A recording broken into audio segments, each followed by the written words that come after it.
This is kind of an interesting one. Elgato has released a Stream Deck called the Stream Deck Studio for $899, and we're going to be taking a look at it today on their website. Unfortunately. Yeah, it isn't one out to me, but there's kind of a reason why. It's made for like professionals, and I'm told I'm not a professional. And that's probably because they're talking about professional grade equipment used for professional broadcast style stuff. So yeah, that kind of makes sense. Let's go ahead and roll that intro. We're going to talk about why it's $899, why you probably shouldn't buy one, but if you're in the market for one, then you probably should, because it kind of looks pretty neat. But I haven't got to test it out yet. So Elgato, if you want to send one over my way, I could do a full-on review and tell you guys what I think. But other than that, let's roll the intro and hop into it.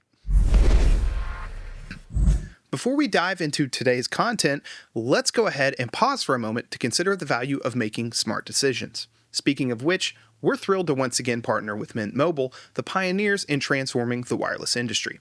They're dedicated to providing premium wireless service without that hefty price tag we've all come to dread. Ever find yourself puzzled by the sky-high cost of your wireless bill? Well, if so, Mint Mobile is on a mission to demonstrate that there's a smarter way to do things. For a limited time, new customers can enjoy any 3-month plan for just $15 a month. That's correct. You were hearing that correctly. 50% off their unlimited plan. Imagine accessing the nation's largest 5G network, enjoying unlimited talk and text, and all the benefits of a high-tier wireless experience at half the cost. The transition to Mint Mobile is a breeze thanks to their eSIM technology.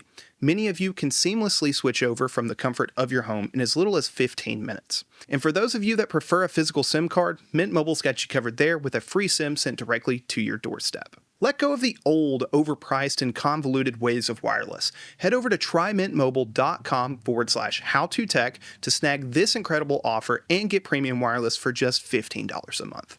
My wife and I jumped on the Mint Mobile bandwagon over a year ago, and we've been fans ever since.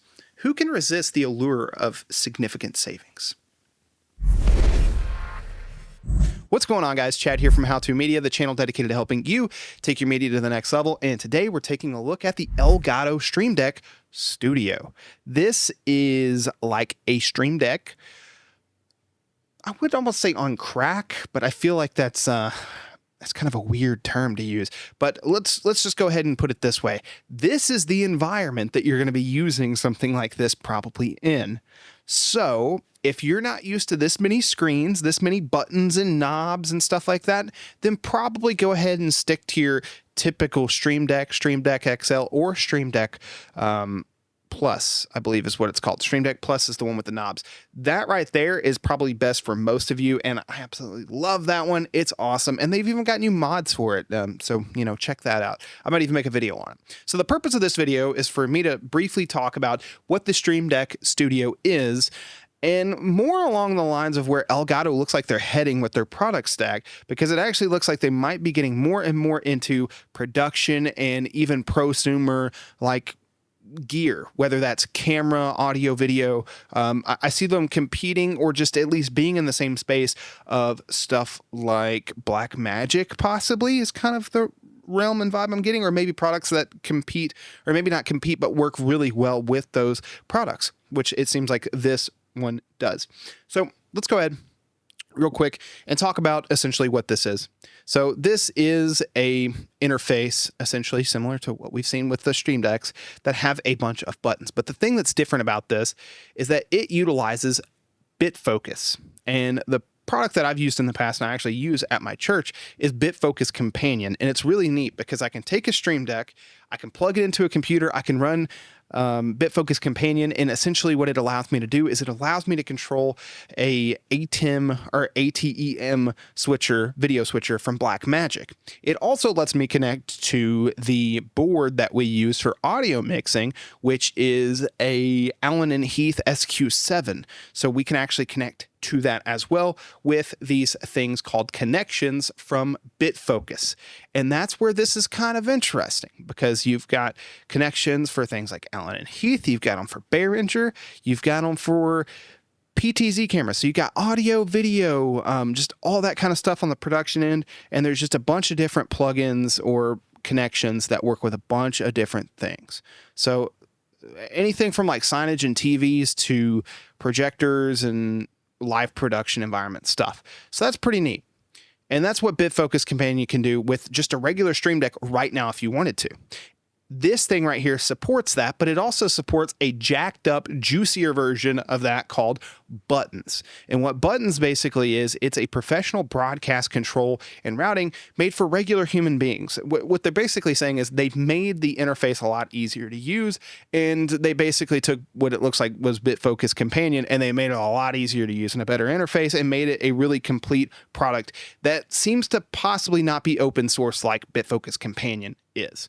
So the benefit is you get something that's a lot easier to use. It's going to be supported, and it's going to, well, I guess that's the main thing. It has support.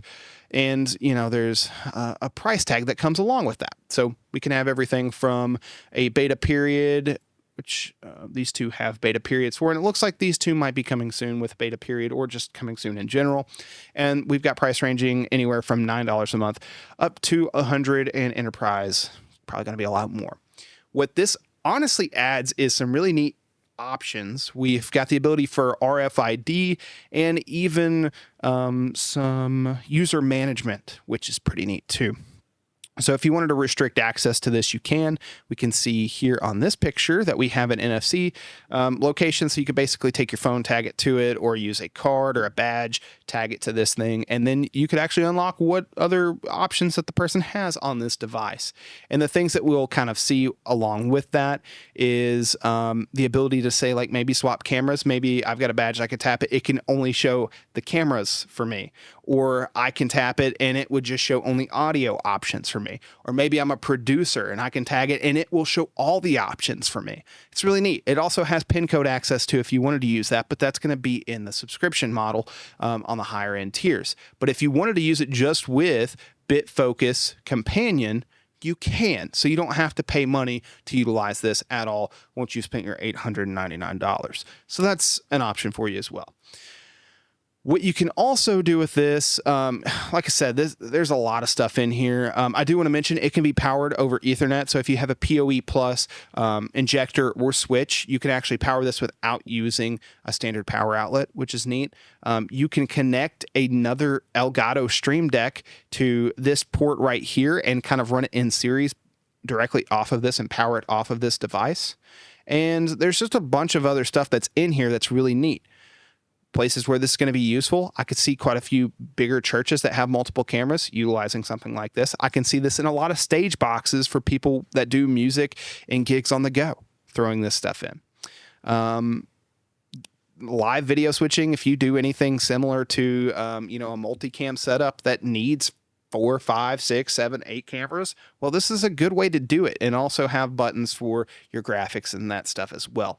And we can see that there's a lot of customization options, and it's really easy for you to get started with here, and just different menus and just a bunch of different options. And it's really neat and cool to see. So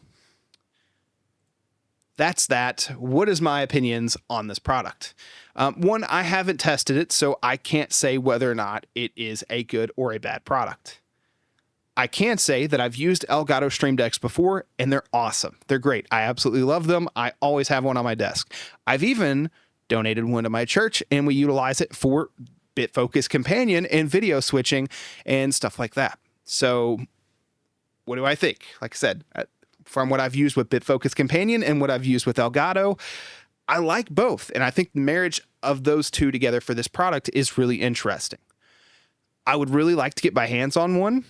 I'm not going to pay the $899 for it because I personally can't afford that. That's kind of out of my price range. But a lot of AV budgets for, say, smaller gigs or traveling gigs or even bigger gigs, whatever you're using or needing, all this feature set for. I mean, you can use it for controlling lights. You can use it for controlling sound. You can control it, video, all that stuff. It can be used for basically anything. And you can stack them in parallel and use as however many of them you want. And that's pretty cool. So, do you need it for streaming to Twitch? No, that'd be way overkill. And honestly, you can get a lot more buttons through buying multiple Stream Deck XLs.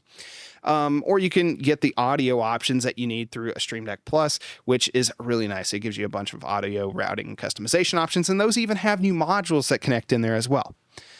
Personally, I think if you're in the realm of already spending probably thousands of dollars on cameras and camera switchers, this might be the route to go for you. And I would personally love to test it. So if Elgato would like to send me one, Elgato, I'm here. I've got an environment I can test with multiple cameras, video switchers, audio options, and stuff like that, and even some prosumer programs out there like ProPresenter 7.